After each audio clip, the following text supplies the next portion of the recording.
riding on a horse. You guys know I had to do that.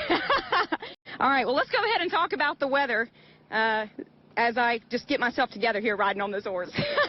So as far as our satellite and radar, again, the view is just fantastic. It's a perfect night to come out here to get on the Ferris wheel as well, maybe wrap up the fair on a good note. That's what I've decided to do today. And again, what a gorgeous view. Barely a cloud in the sky. We've got a few high clouds, some cumulus clouds, but other than that, things are all quiet. Our satellite and radar has not been... Whoa, whoa! Whoa, Ray, whoa, whoa! Oh, what are you doing? Y'all know I like to get in the boxes. Come on now. The toys are coming in so fast, I think they just forgot I was in here. We're going to be out here at the Bluefield Walmart until 11:30 tonight, rallying for Toys for Tots, making sure every kid in our community has a really good Christmas this year. And again, you can help make a difference. You don't even have to get out of your car. I know it's a little chilly. The rain's going to start to pick back up later tonight, too. So if you want to just hand out the check or some cash out the window, we will gladly take it for you and put it to good use. It all begins with a sheet of paper. We write down the date, turn on several different computers, and then begin poring over weather data, usually hours before showtime. So what is this weather data that we actually look at? All across the globe, meteorologists for the National Weather Service release weather balloons into the air at least twice a day. These large balloons carry a device called a radiosonde. This device measures atmospheric pressure, wind, temperature, and humidity from miles up into the sky and feeds it back into our computers remotely. To get additional weather information, we use readings from local airports and even you at home. Well, I'm at 48. The humidity's at 99.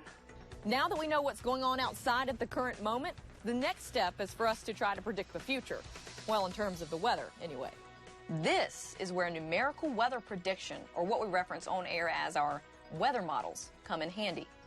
Weather computer models take the current wind, temperature, humidity, and pressure, put those readings through a series of scientific and mathematical equations in order to predict the most likely outcome. It's the meteorologist's job to compare the different models' strengths and weaknesses. For instance, we may ask, has a model been wrong more often than not lately? Does one model handle our mountainous terrain better than another?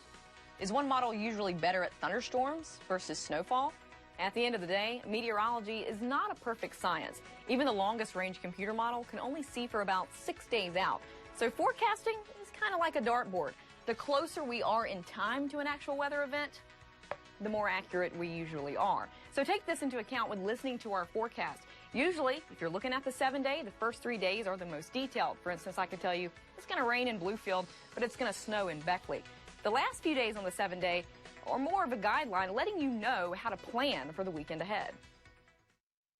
Looking for something else to kind of get you in the Christmas spirit, just walk outside. You know, it's cold. It is chilly, and we've even seen some wintry weather in some spots. Tonight, even, we could actually see some snow in some areas. Not everyone will see it.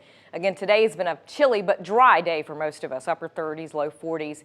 Lows this morning in the 20s, and we're still going to be cold tonight. Temperatures have definitely been on the decline since the sunset.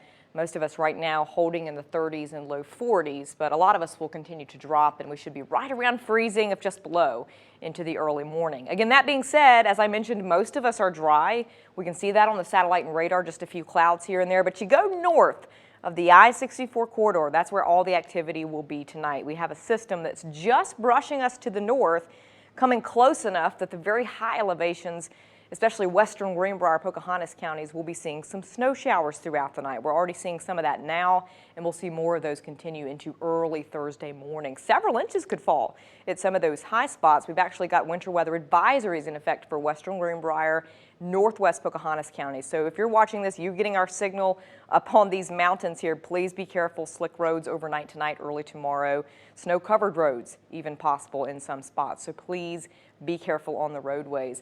Again, amounts at those high elevations could range anywhere from around an inch up to 4 or 5 inches. Snowshoe, at least, getting some good snow there for the ski resort.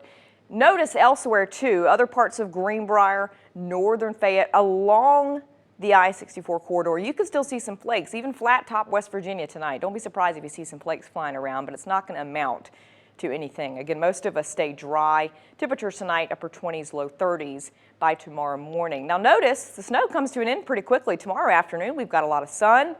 About like today, most of us will be in the upper 30s and low 40s for highs. Wind should be a little bit calmer. by tomorrow afternoon, because I tell you what, it's still going to be a windy night tonight. Not everyone will see the snow, but everyone will get pretty gusty at times, especially along our eastern slopes. Gusty already, and overnight tonight, those winds aren't going to let up. They're going to continue to whip until tomorrow afternoon, and that's when things again continue to die down. A wind advisory in effect along our eastern facing slopes for Greenbrier, Summers, Monroe, Giles, Bland, with Mercer, Tazewell counties. Sustained winds 15 to 25 miles an hour possible. You can have gusts up to 50 miles an hour. So secure the outside decorations. Again, tomorrow though, looking dry, looking calmer. Our next weather maker coming in Friday. It'll be a cold front. We look to see some scattered rain showers at the end of the week. Maybe a little snow, but not a big deal. The weekend is actually looking pretty good. We are going to be a little cool on Saturday, but we warm up decently Sunday. As we head into next week, we actually get a pretty mild start to the week for this time of year, but we get cold again by midweek, so these ups and downs will continue, this kind of roller coaster, if you will, into next week. Hey, stick with us. Nick Dugan will be in next with your local sports highlights. Don't go away.